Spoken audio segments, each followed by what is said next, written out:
जब देश के लीडर खुद बैटिंग करते हैं যখন লিডার নিজেই ফ্রন্ট ফুটে ব্যাটিং করেন তখন প্লেয়ার তো আরো হাত খুলে খেলবেই না। সদ্য এশিয়া কাপ জয়ী অধিনায়ক সূর্যকুমার যাদব নিজের কথা বলছেন না, টুর্নামেন্ট জুড়েই ছিলেন ফ্লপ। 6 ইনিংসে রান করেছেন মাত্র 72, এক ইনিংসে তো ব্যাটিং এও নামেননি। তবে মাঠের খেলায় না পারলেও বহু নাটকের জন্ম দিয়েছেন তিনি এবারের এশিয়া কাপে। নিজের অধিনায়কত্ব ধরে রাখতে আবারও মেতেছেন দেশপ্রেমের নাটকে, এমনটাই দাবি অনেকের। এক সাক্ষাৎকারে বললেন, মোদি যেন স্ট্রাইক নিয়ে খেলেছে, আর সারি যেখানে সবার আগে দাঁড়িয়ে থাকেন তাহলে আর খেলোয়াড়দের ভয় কি?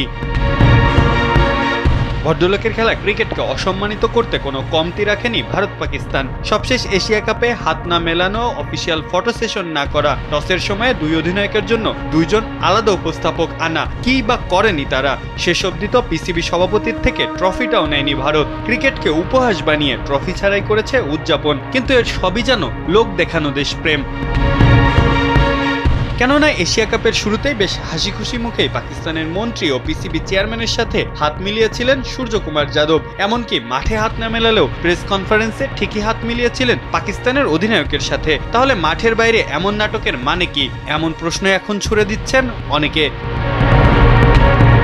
মোদি এশিয়া কাপ জয়ের পর পোস্ট করেছেন যে মাঠেও অপারেশন সিন্দুর বাস্তবায়ন হয়েছে এবং ভারত জিতে গেছে। তারই রেশ ধরে সুরিয়া বলে উঠলেন, মোদি যেন মাঠে গিয়ে রান করেছেন, সামনে থেকে নেতৃত্ব দিয়েছেন। আর লিডার সামনে থাকলে বাকিরা তো এমনিতেই ভয়ডরহীনভাবেই খেলতে পারে।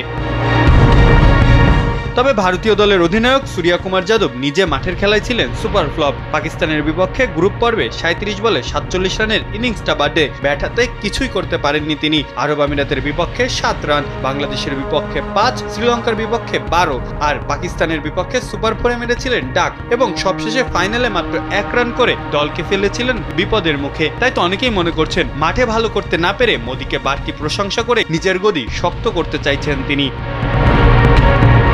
মাহফুজ আহমেদ, কালবেলা।